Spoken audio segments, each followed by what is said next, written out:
You're listening to Dad. I'm gonna do that. Yeah, that was interesting, Stars. You're listening. You're listening to Dadsplaining. Macho Man Randy Savage. You're listening to Dadsplaining, a weekly chronicle of all the weirdest, messiest, grossest, and funniest parts of fatherhood, hosted by two first-time dads. I'm Jesse. And I'm Brandon. And today we're actually going to be talking about a pretty serious subject. The USA Today newspaper did an investigation recently in maternal deaths and complications and serious issues in childbirth. We are going to get into that, look at the statistics, where the United States is falling behind a lot of other developed nations, and also get into some solutions as well as some things that you can do to prepare for delivery. But before we get into that very heavy topic, Brandon, if our listeners want to reach out to us, where can they find us? You can find us on all major social media at Facebook, Twitter, and Instagram at Dadsplaining Podcast. You can like us, follow us. Please do all of those things. You can drop us an email at dadsplainingpodcast@gmail.com, and you can check out this or any episode anywhere you get your podcasts. Thanks, Brandon. So this past weekend, usually we start off every episode by talking about what is new for our kids this week, what did we do over the weekend, that kind of stuff. But we actually spent Sunday together, my family and your family. We went to the Fernbank Museum of Natural History here in Atlanta, Georgia, which I think was a suggestion from your wife, Austin, right? Yeah, possibly. We like going there. It's a cool place. And what's neat about it is, it's a museum and you hear natural history and you think, wow, this is going to be a total snooze fest. Mm-hmm. But one of the cool things, at least about a couple different places around Atlanta, is that these types of places have really understood the niche for families and how much value they can drive and probably revenue for themselves, and I don't blame them, of attacking and going after that family market. So a lot of these museums, and the one yesterday, Fernbank included, has lots of activities for kids of all ages. So it's a really cool place to hang out. It has an outdoor playground for little kids. It has an outdoor playground for slightly bigger kids. It has kind of nature trails outside. It has an indoor playground, which is very important for the two of us because it was pushing 90 degrees here in Georgia yesterday. Yeah. And we did not want to be out in it. And actually part of our experience was that we went outside, realized it was way too hot, and we had to peace out of there after about five minutes, and then play on the indoor playground, which is just like probably one of the cooler playgrounds, just period. Obviously, it gets a big bonus because it's indoor and air conditioned for the parents, but it's just like most of a floor of the building is dedicated to this indoor playground, and I know we had a good time. How did you guys like it? Oh, we loved it. So the day actually started out kind of crazy for us because, we wanted to meet you guys there at 3 p.m., and David napped until about 2 p.m., and naturally he wakes up to a blowout in his crib. Great. Which, unfortunately got on the sheets, got in his hair. It was pretty disgusting. Oh, that's awkward. I'm downstairs washing his sippy cups and stuff out to get ready for the trip, and I hear my wife shout from upstairs, "Jesse, I need you upstairs like right now." Oh my God. And so I go up there and she's got him in the bathtub and he's still got his diaper on and it's just all over the place. And she's like, "You take over the bath. I've got to get all his sheets out of the crib and like scrub down the crib and everything because it's a disaster zone." And so we had to wash him off. He didn't have the best time with that. It was pretty gross. But we got him cleaned up and we got down there, and the trip itself was a lot of fun. Obviously our kids, my son is 19 months old. Noah is 14 months 14 now? months today. 14 months today. Happy 14-month anniversary. Month-iversary, whatever you want to call it. Just kidding, yesterday. Totally missed it. Dang it. Father of the year. Yes, totally missed. He's 14 months and 1 day.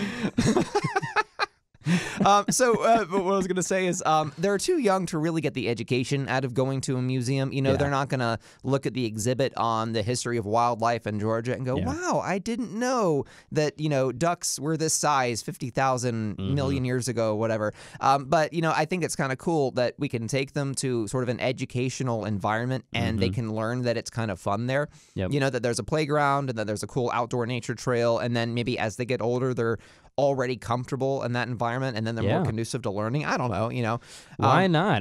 I learned a lot. I was paying attention while my son was crawling around on the floor through an exhibit about the Okefenokee Swamp. I was paying attention. Yeah. And I learned an interesting tidbit, Jesse, that I'm sure you would love to hear about the Okefenokee Swamp. Hit me. No, it's super boring. But did you know that if natural events progressed, the swamp would have long become a forest by now, because apparently it's quite normal for trees to just take root and start taking over and transform the swamp into a forest. But actually what helps keep the swamp a swamp that we all know and love is fires. Right. Fires will naturally break out because of drought and it's just being really balls hot here in Georgia. And so that burns up all the vegetation every so often and keeps the swamp a lovely swamp. Yeah. Nature's weird, man. Isn't that Nature's fun? a mad scientist. Nature burns itself down all on its own. And gosh, isn't that just delightful to hear about while your little kids are rolling around? Right. Yeah. No, overall, it was a really cool day. And a good chance for our kids to kind of hang out together. I mentioned I think to your wife, that our sons have similar personalities. They're active, but they're not super extroverted. At least, in big social settings, as far as I can tell about Noah. I know it's definitely the case with David. So they're kind of a match for each other. They can stare at each other a little bit and then kind of do their own thing independently, you know, and one of them isn't constantly, on the other one. I know my son is kind of the shy guy in daycare, but also in family environments and stuff like that. So when more extroverted kids get around him, he tends to kind of shy away. So I think he really enjoyed hanging out with Noah. Yeah, it's a good time. It's just kind of a chill experience when they play. No one's like running all over the place or pushing each other down. There was definitely a dicey moment, I just got to call you out, where my kid was trying to climb the stairs and yours just came right up in there and was like, nah, man, these are my stairs. I remember this. I'm just saying, he was pushing him a little bit. Okay, we were about to tussle. Yeah. But no, because they're so chill, it was like the quietest, like kindest conflict. Can you get out of my way? Yeah. Like if anyone had been allowed to vocalize it, they would have been like, excuse me, good sir, I'm going to climb the stairs now. Pardon me. Yeah. Is kind of the way that it probably went down. Yeah. And the other benefit to the day was, of course, our kids both came home, happy and exhausted, Amen. I guess, So I know David, he gets cranky when he gets kind of tired. So, we gave him his dinner and then gave him bath time, and he started getting that sort of cranky attitude. But it happened earlier than normal. So I was able to get him in his crib by 7:30. Nice. Which is pretty unusual. Sometimes he's up and actively freaking out, running around in a good mood at 8 o'clock. So getting him in bed a little earlier was nice because then we got to actually sit down and have our dinner. Nice, yeah. Yeah, went pretty good for us. Noah came home and he was still kind of bouncing off the walls, in his way, which is not terribly bouncy. Yeah. But he played and was having a good time. He did not want to go to bed. We picked him up to take him to his bath and he was crying like we had just removed him from the best day ever, which maybe we had. But then we were able to kind of, distract him, get him interested in the bath, which he generally likes. And then he complained that he was going to bed. And then when you actually put him down to go to bed, though, he was like, oh, thank you. And he just kind of quietly pieced his way into sleep. And as dads, those are the moments that you live delightful. for when your kids are unconscious. Exactly. Exactly.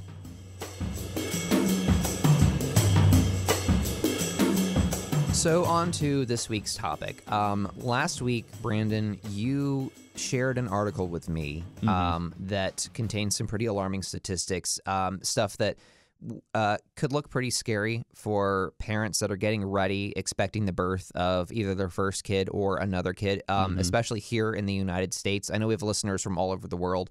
Some countries are better than others for maternity. Germany, this article mentions, is doing pretty well. I know we have listeners in Germany. But the article is called, at least the headline that they lead with on the website is, Hospitals Know How to Protect Mothers, They Just Aren't Doing It. It's an investigation by USA Today that was published in March of this year, 2019.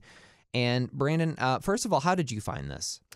Just kind of browsing around. I happen to like USA Today just because it's kind of a good digest of various news of the country. So, I mean, I like to read the Atlanta newspaper mostly, and then my only other news source is just people sharing stuff on Twitter and whatnot. I don't tend to watch the news, and so I kind of like USA Today because it just kind of gives you some of the bigger stuff if you want to get any of that vibe every now and then. Yeah, what I like about it, this article, and I think one that we discussed in a previous episode, is that they are kind of numbers heavy in their stuff. I'm big on statistics because when you get into more of the language and the editorializing, sometimes it's a little harder to parse what of this is fact that I should really be concerned about, and what of it is, the writer's own thoughts kind of flowing into it. When it's just the bullet points, it can be, pretty dependable, especially with a newspaper like USA Today. So, Yeah. But what goes on in this investigation is it focuses on the statistics of complications in childbirth, maternity deaths, and serious either injuries or health issues that come out of delivery. Obviously, delivery is it's a serious. I don't want to call it a health issue because it's the normal function of human bodies is to reproduce. So it's it's not an irregularity, but it is a serious medical, I guess you could call it, condition, that carries serious risks. The one thing that I want to point out at the top of this before we get into the scary stuff is that still in the United States, even though we are below many developed nations in how safe it is to have a kid in this country, the rate of complications and death is still the minority. It's still low. In 2015, about 4 million babies were born per year in the United States. This study kind of focuses on the rates from 1990 to 2015, and the number of complications are, they say, over 50,000 a year, and the number of deaths is 700. Now, those numbers are way too high. Those numbers should both be zero. But if you are a parent that is about to have a kid, if you are like the vast majority of births, it's going to be normal. There are going to be no health issues. You're going to be fine. The point of today is not to scare you. It's just to arm you with some information so that you can be prepared and informed when you get to the delivery room, and you can make the right decisions to make everything as safe as possible in terms of what you can do. Now, on to some of the stats. Brandon, do you have that open with you? I do. I'll let you take some of these. Yeah, no problem. So a couple of big points of the article of what you need to be thinking about. Two particular, situations or conditions. Hypertension is a big one, and that means high, or I guess that means high blood pressure. Unusually high blood pressure, yeah. You could have low blood pressure as well, so you need to worry about that too. So high or low abnormally blood pressure.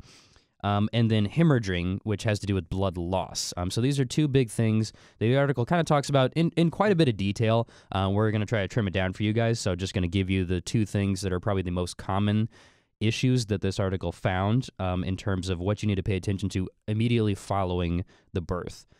So your blood pressure is usually taken, I want to say probably like every 15, 30 minutes or so. It's pretty regular, especially immediately after. And that's obviously very important because you need to be aware of it being too high or too low.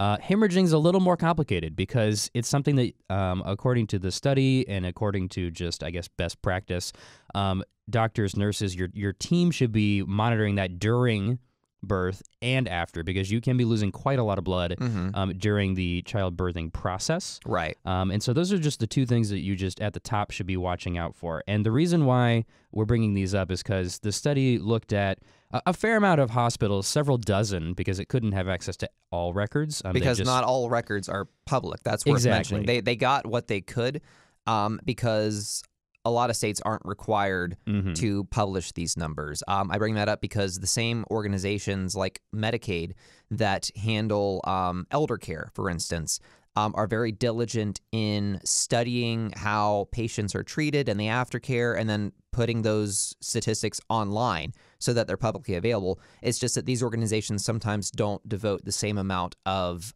attention to childbirth. Yeah, absolutely. So we know this is a sample size, but a healthy sample size nonetheless. And really just, if you're like me, I'm okay. If you just tell me that this has happened at all, I'm going to listen and be interested because you want to be in the know. Yeah. So high blood pressure, hypertension. The study found that of the cases it reviewed, in 60% of the cases, they could have prevented concerns related to high blood pressure. So more than half of the time, we know the steps of what to do, and that could have been prevented or greatly reduced the negative health outcomes from having high blood pressure. Hemorrhaging, blood loss. staggeringly 90% of the time, issues related to hemorrhaging could have been prevented or greatly reduced if doctors and nurses and teams had followed the protocol. Right. So it's really important to understand we're talking about the fact that this isn't just a problem and no one knows it. This is actually something of a known issue and has been known for quite a while. And what we're saying, what this article is saying, is that doctors, hospitals should know the steps by now and should be able to follow them. And the kind of scary part that the expose here has uncovered is that oftentimes hospitals do know what to do, and they just, for some reason, are not doing it. Right. And it also brings up that many hospitals, some do train their staff or work with organizations to train their staff on how to recognize the signs of blood loss issues and hypertension, but many don't. So there are organizations that if you are a medical facility you can partner with that will train your staff on what to look for and how often to act on it and those kinds of things.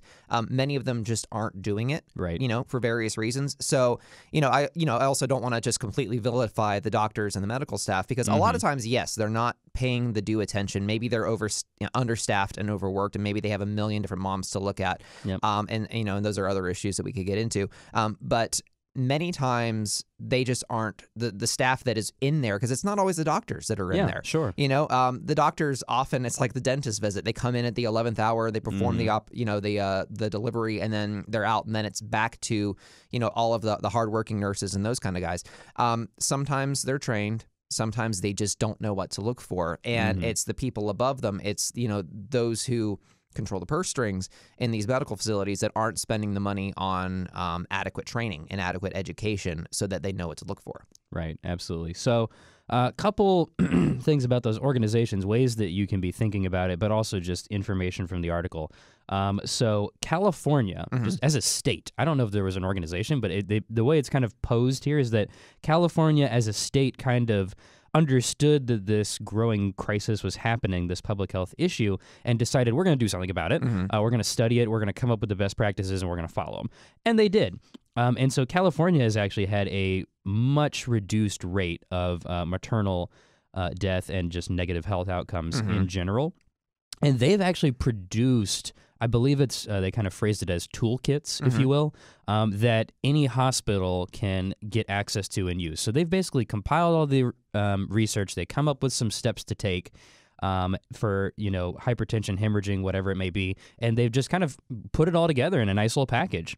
And so that's kind of really great that someone has done that, but it's also really frustrating to be like, well, why aren't people taking advantage of this? Right. Yeah. Every state is different. I noticed in the article that the state of Utah was experiencing, huge issues. And at first, one doctor at a hospital admitted, we were just kind of writing it off as, well, these are high-risk mothers that are coming in to give birth. But as they looked at the numbers and compared them to other hospitals, they realized this is a problem and we're just not catching it. So they've taken similar steps to what is being done in California in terms of toolkits and training, and now they're starting to experience that dip. The contrast that I want to point out is California is now experiencing a decrease in maternal deaths per 100,000 births.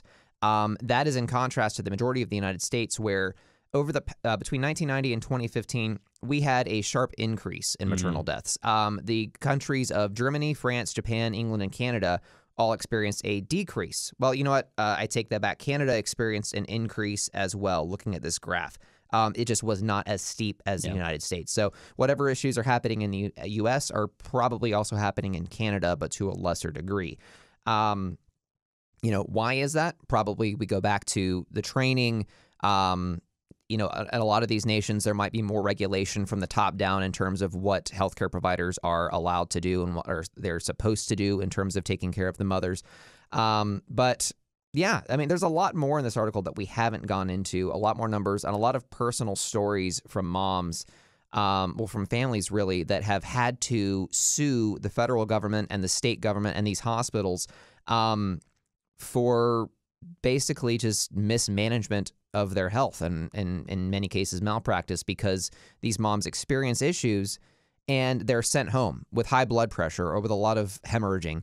And then they come back because they have hypertension, and then they sit in waiting rooms for hours to be seen by doctors, and then they die of high blood pressure, which could have been prevented. And now those kids don't have moms, and these dads are having to raise these kids on their own and don't know what to tell their kids when they say, when is mom coming home from the hospital? Because mom's just not freaking coming home from the hospital. I'm going to try not to get too emotional there. Yeah, that's a really heavy thing. Try to diverge on that to what you can be paying attention to. This is the most important thing.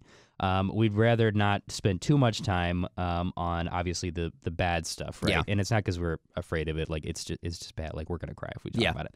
We don't want to think about it, and we want you to be informed. Yeah, is more important, I think, than wallowing in something. And so, we can't change the state of Georgia's medical boards and things. Opinions. By the way, the state of Georgia is number 2 in terms of highest level of danger. We're at the top of something, but it's the bad thing. Oh gosh, darn it. Don't you just love Georgia. that? But yeah, on to what can we do? So what can parents do to prepare for this stuff? Yeah, let's go back to the hypertension and hemorrhaging, right? High blood pressure and blood loss. Okay, so what you need to be doing, I think it starts, you mentioned this to me, Jesse, before we started, it starts before birth. Yeah. You need to be going to those doctor visits, dads and partners, and paying attention to what the doctors are telling you about your partner, what's your history, what's her, what I kind of think of as the normal levels, because when we talk about high or low blood pressure, everyone's different. Yeah.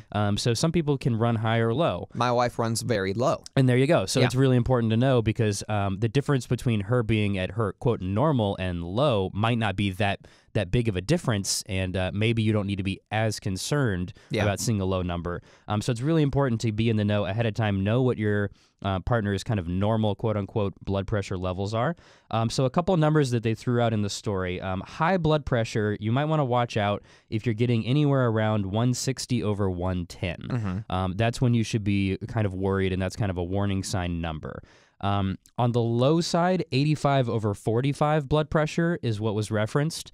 So in this case, if you see them coming in to take the blood pressure as the dad or just the other person in the room, you should be aware of what numbers they're spitting back out. Yeah. They're probably not going to be telling you, right? Because they're just kind of doing the job. They're just kind of going about it. So you need to be involved. You need to be watching. You need to be asking. You're privileged to know this information, so you should know this information. Now, one thing that I'll bring up about blood pressure is, because I used to have high blood pressure for a couple of years. I kind of dealt with high blood pressure. Sometimes that has to do with weight gain. And because the way I solved my high blood pressure was I lost 10 pounds, and that kind of took care of it. But pregnant women do not have that opportunity to lose weight, because they are naturally going to gain weight, which means that whatever baseline they start out as, their blood pressure is probably going to increase over that 9-month gestation period. Sure.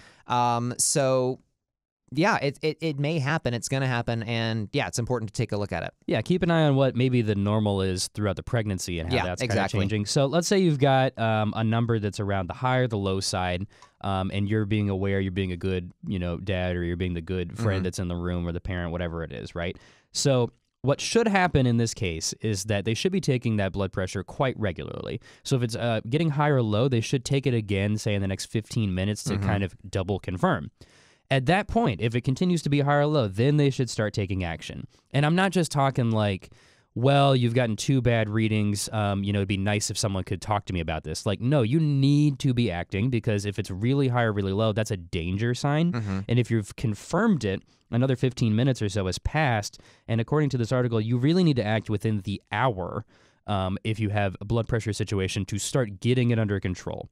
Right. Now, we're not going to go into telling you what medications and things should be done, because we've got no clue. We're not even going to touch it. Yeah. We're just telling you what you should be looking out for, so that you can be in the conversation, and you can be talking to the nurses and the doctors and say, hey, did that seem high? I know that this seems a little higher than what the normal range is. What are we doing about it? Having the conversation, probing for those answers. Yeah. So that covers you on the hypertension or the high and low blood pressure. When it comes to hemorrhaging, this is a little bit more difficult, at least it seems a little more difficult to me, because we're talking about blood loss, and you don't just have, they're not drawing your blood out or anything where they can easily quantify it, but the key is quantifying the blood loss. And so the way that it should be going, generally speaking, is that any blood that's being lost, the team of nurses, doctors, whoever, should be using, say, pads or whatever to kind of soak up the blood and kind of help it stopping the bleeding, those pads or whatever it is should be weighed. Yeah. Literally weighed on a scale so that the doctors and the nurses and the team know the amount of blood that's being lost. That way, if it's getting to a dangerous amount of blood loss, you know when to act because you're seeing, oh my goodness, we've lost X amount of blood, that's getting to a danger point, and then you can respond and start intervening immediately. Right, and sometimes they just aren't being weighed on a regular basis, and that's why they can catch those issues. Exactly, yeah, that's the big problem, right? Like, we all know that blood loss is going to happen in some form or fashion. Like, this is if you don't know yet, this is a bit of a challenge giving birth. It's a bit difficult. Yeah. There's going to be some blood loss. And so you need to be on the lookout for that by weighing it. And I think probably the biggest issue is that, to Jesse's point, they're just not weighing the blood loss. Exactly. Everyone's just kind of focusing on the blood loss, but no one's quantifying the blood loss. Right. So those are going to be, I think, the two big takeaways from today, because those are two of the more common issues. We're not talking about things like if you have to have a C-section and complications occur during a surgery, blah, blah, blah.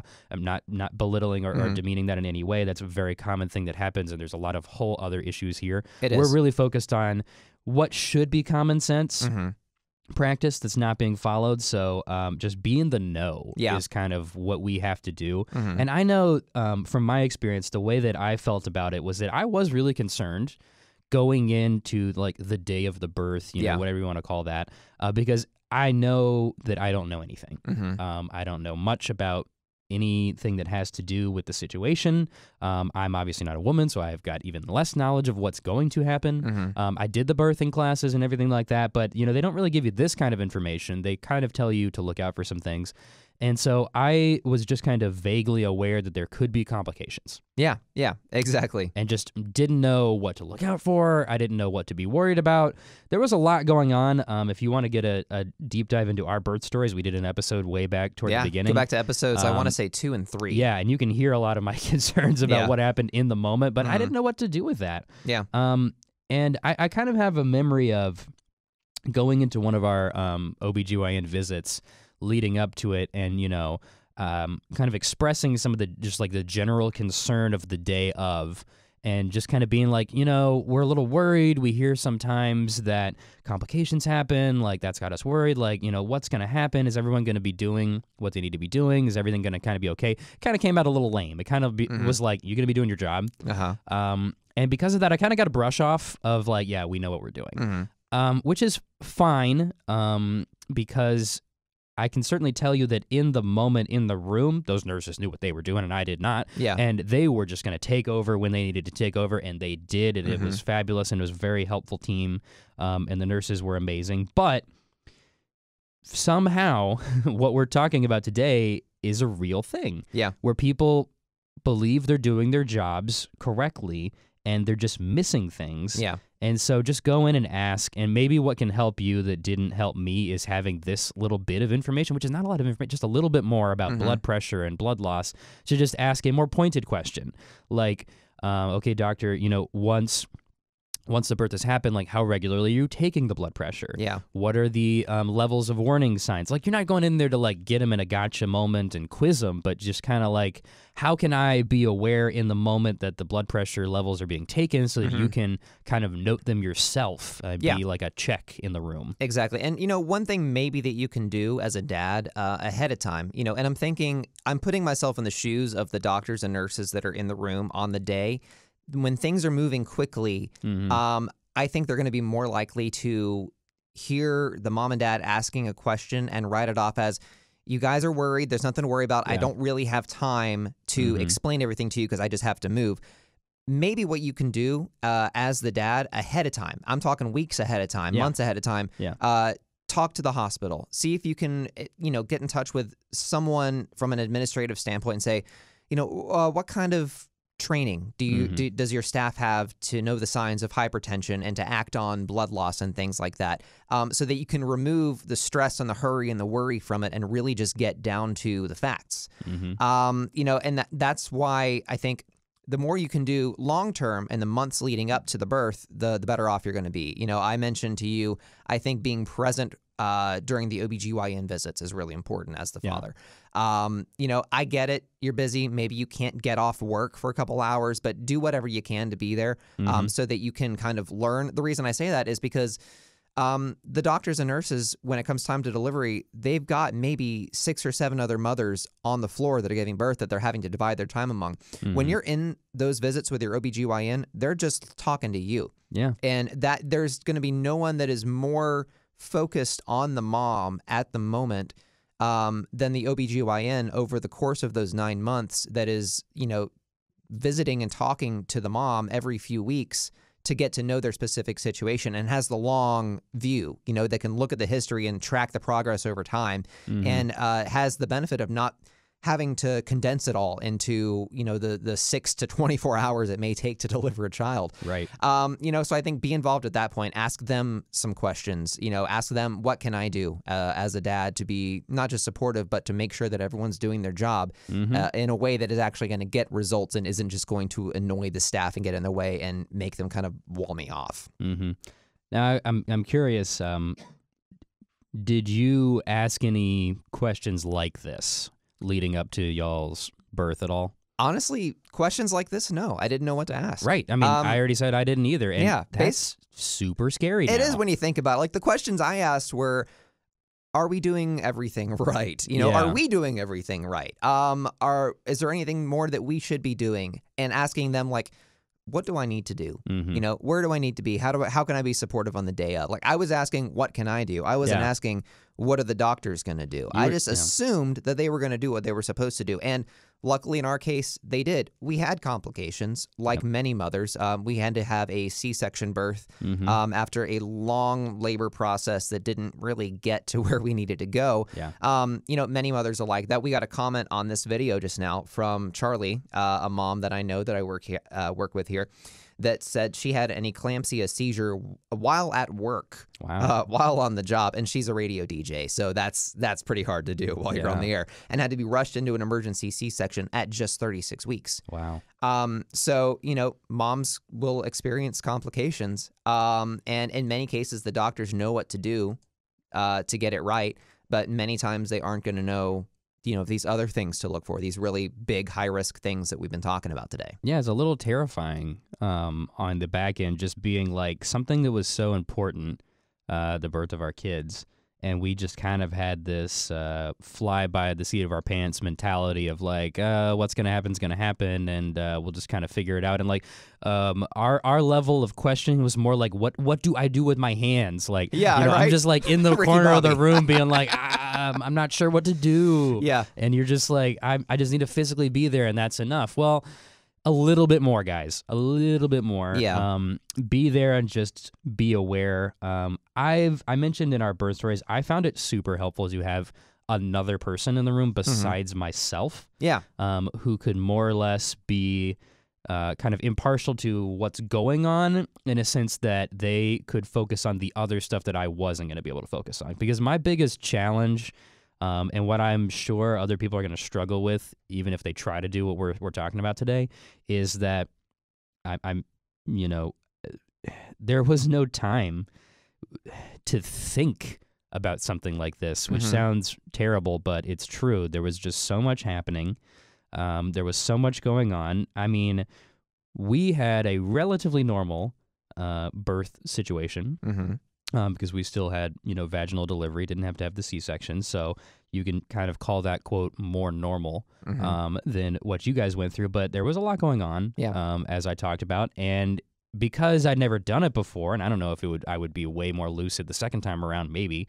I mean, I was just totally busy the whole time. Yeah. I didn't talk to anyone. I didn't leave the room. I didn't text anybody. Like, to me, it didn't feel like there were breaks. Yeah. And we were in there for 10 hours. Yeah. From on. like noon to 10 p.m. when the delivery actually happened. And it's just like, maybe somebody else needs to be in there to kind of keep track of some of these things. So I found that really valuable. And it was my mother-in-law, my wife's mother, who was there, which, I mean, it just makes a lot of sense. Like, you know, if you're the the mom to be you want your mom. Yeah. Who's kind of gone through this. That made sense for us. In many cases, not in all cases. Not everybody's going to work out. Some mamas do not want their mama in the room with totally, them, depending on the mom. Just an option. I think it could help. I found it helpful, especially if you've got a mom, like you said, who's low-key and can kind of fade into the background when needed, and just kind of be there to make sure that some of these, like, oddly important, I don't know, it's just really, really sticking with me as we talk about this, like how like ignorant we were and almost negligent in some ways. Like we should have been watching out because it's happening to us. And you can say that it's ignorance because we didn't know, maybe. So today, if anything, like you can't claim to be as ignorant as you were yesterday. So everybody else, hopefully, fingers crossed, take some of this info, use it. I know that, the two of us, like we've, kind of got it up in the air. Maybe we'll have more kids. Yeah. Like, there's something we got to bring to the table next time around. Exactly. And, for new dads out there, you may get some kind of pressure from, especially from older generations of dads who are like, no, just let the doctors do it. They'll be fine. They know what they're doing. Like, don't be so hands-on. Yeah, sure. But really, according to these statistics, it was safer to have a baby in your parents' day than it was than it is today, at least for the mom. Like, things have gotten more dangerous over the past 15, 20 years. And it's just time to recognize that and to take steps to prepare, and in many cases advocate in your state, if you have the ability, to get healthcare facilities on board with the training and the tools to make sure that they're equipped to handle these things, because everyone's focused on, is that baby going to make it through delivery safely? And of course, that is extremely important, because that baby can't defend itself, right? But people are taking their eyes, in many cases, off the mom. And is the mom going to be okay? Is she going to die in childbirth? Is she going to have complications? Many times that is just a secondary thing. And that's really scary. And it's scary for us. Imagine how scary it is for a mom to go into what is, in healthy circumstances, a very painful thing. And in other circumstances is major surgery. So that's one thing I want to bring up, is that my wife told me her C-section, and it made me really think about this. It's major surgery they're going into, that they're not electing in many cases to go into. So for them to go into that and to think, these doctors aren't really thinking about, am I going to be okay? They're thinking about the baby I'm giving birth to. Right. That can be scary. So as the dad, because a lot of the people we're listening to are dads, and that's who we're talking to, be involved. That's the general takeaway. Be involved from the beginning all the way to the end. Step in where you can and ask questions, and make sure you've got help. So that's about all we have for this week's episode of Dadsplaining. Thank you guys for listening. Hope you've got some great takeaways to take with you. And again, it's not to be scared. It's just to be prepared. And hey, I made that rhyme. Look at that. Yeah. Wow. There we go. So, Brandon, if our listeners want to reach out to us with questions or comments or stories of their own, where can they find us? Please give us a like or follow on Facebook, Twitter, or Instagram at Dadsplaining Podcast. As you heard, we had a live comment that we talked about today on the air. If you want to be famous, that could be you. Hey. You can drop us an email at dadsplaitingpodcast@gmail.com, and you can catch this and every episode anywhere you get your podcasts. Awesome. So next week, we are actually going to have a special guest. We have a local Atlanta radio personality that I know who acted as sort of a father figure to his younger sister after a death in the family. We're going to get his story of being a father to someone who is not actually your child, and what that's like and all the challenges that go with it.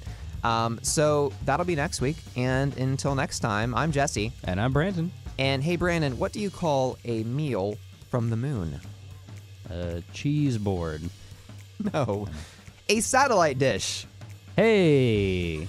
Okay. All right. That's because it's a dish. Sure. And the moon is a satellite, and that's a stretch. This isn't helping. Yeah, remembering that a satellite means an orbiting. Yeah. Okay. Cool. No. Yeah. Science, guys. Science. All right. Thanks for listening, guys.